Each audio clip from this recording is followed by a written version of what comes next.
Yan. Hello po, andito po tayo ngayon sa ating online seminar ngayong December 23. So, lahat po ng mga nag-register, yan po, ito po yung mapapanood po natin.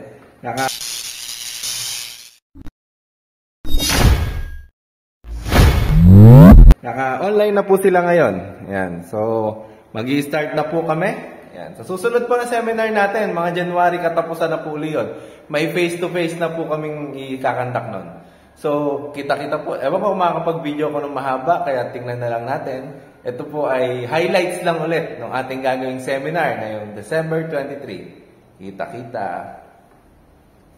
So, iniwe-welcome po kayo ulit ngayon dito sa aming Tesyo's Orchids Farm.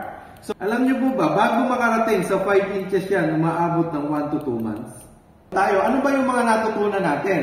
Natutunan natin yung importance nung pag-aalaga natin ng hito. Different pond orientation, advantages and disadvantages, water management, market, di ba? Alam na natin kung paano natin ibebenta yung mga hito natin. And yung potential ng catfish, nakita nyo, di ba? Kung gaano karami lang yung na-harvest natin na hito sa buong bansa.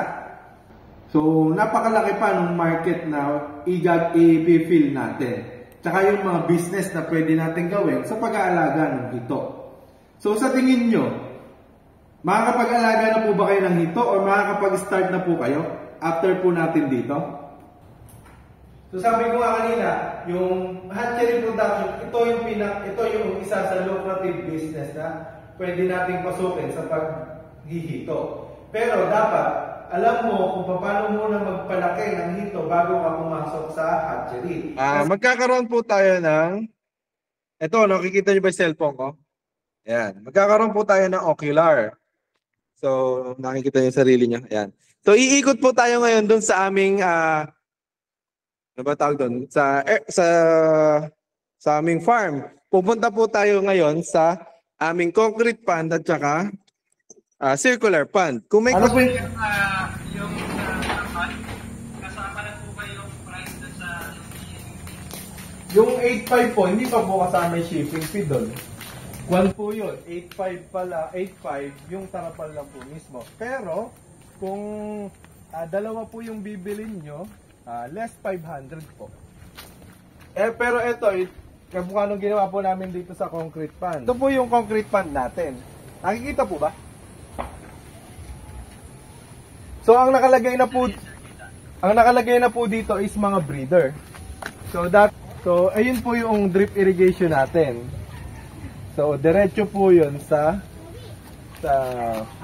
grapes po natin doon. So yung filtration natin nasa likod ng concrete pond. Doon po tayo pupunta ngayon sa circular pond. Ayan si Mami, nag-aayos po. Bili po kayong orchids sa amin. Hello! Ayan. So marami po tayo, sabi ko nga kanina, ang main business po namin is orchids and plants. So dinagdag po natin yun. Pero yung farm po pala natin ngayon is LSA na or Learning Site for Agriculture. Kaya meron po tayong mga courses na ganito. Ayan, meron po tayong grapes na bunga din. Yan, record mo yung ipakamakamang pagkain. Yan, yung kasama natin si Danto eh.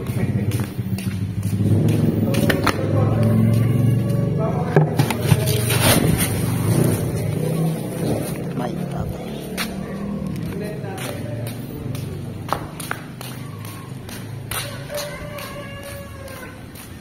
Ayan o.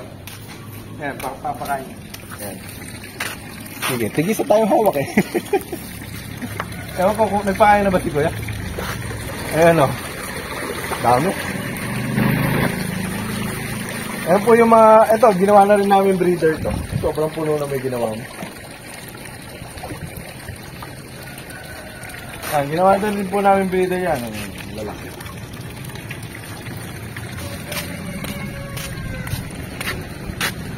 So once in a while, ayan, may mga tumatalon pa nga dito eh, minsan.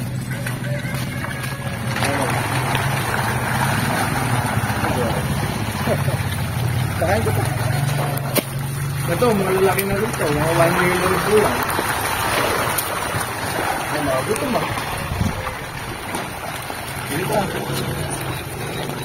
Ito po, nasa lang po ito, 2.8. Kasi 3 feet lang po yung lalim niya.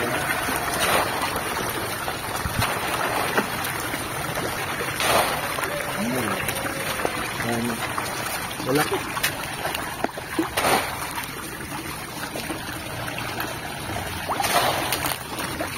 So, ito po yung sinasabi ko sa inyong hose.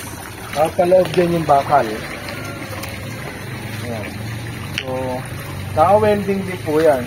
Mapapansin nyo, pagka ginagaya nyo, mahirap. Ano tawag dito? Hindi siya madaling itulak. Yung pinuntahan ko pong manipis na steel matting, isang ganun ko lang, nandito na kagad yung bakal. Kaya mas maganda, matigas po yung steel matting natin. Ito naman kapag walang laman. Ito, nangyari. Regardless po kasi natin, nilipat natin ito sa earth pan. Wala kasi laman niya yung earth pan natin. Minaximize natin yung tubig doon. Kaya sinama ko na yung laman dito doon. May nagsabi dati, totoo po bang may alaga po kayong hito? Ayan po, may hito naman pong laman. So, malalaki na sila. May question pa po ba kayo? Ang ating captive pa.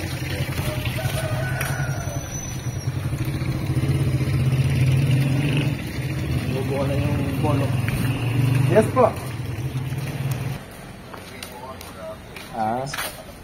Trip. Pero sa alam ko, tingnan niyo po sa mga agri supply. Yun, tanong niyo po doon. Kasi alam ko, dyan yung factory ng Multivite eh. Meron din po silang binibentang gano'n. Yun.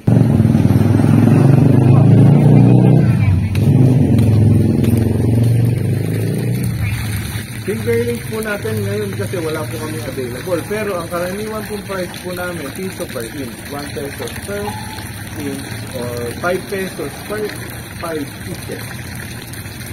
Yun po.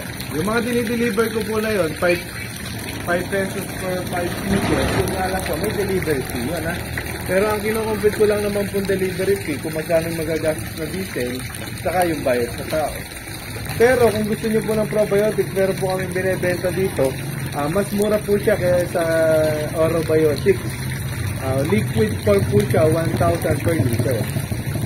Mas effective po siya, mas mabilis. Hanggang dito na lang po.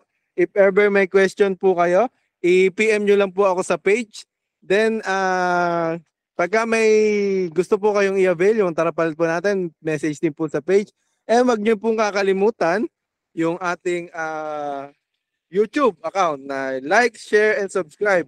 Hanggat maaari, na-appreciate po namin yung pagla-like and pagko-comment nyo po dun po sa aming YouTube. Yan, para po magtuloy-tuloy po tayo. Yan. Kayo po ang, ano tawag dito? Kayo ang aming supporters. Yan, hanggang dito na lang po. Kung kayo po ay, sana po hindi po na minasayang ang inyong oras. Marami po sana kayong natutunan. And sana po ay tuloy-tuloy po tayong mag-hito farming. Maraming salamat po. Goodbye and keep safe. God bless po. Salamat, sir. Okay, thank you po. Thank you, sir. Thank you. Thank you po. Message lang po. Tapos dun po sa email, isa-send ko po lahat ng mga thank you po. Slides natin. Thank you. Okay, sir. Thank you. Thank you.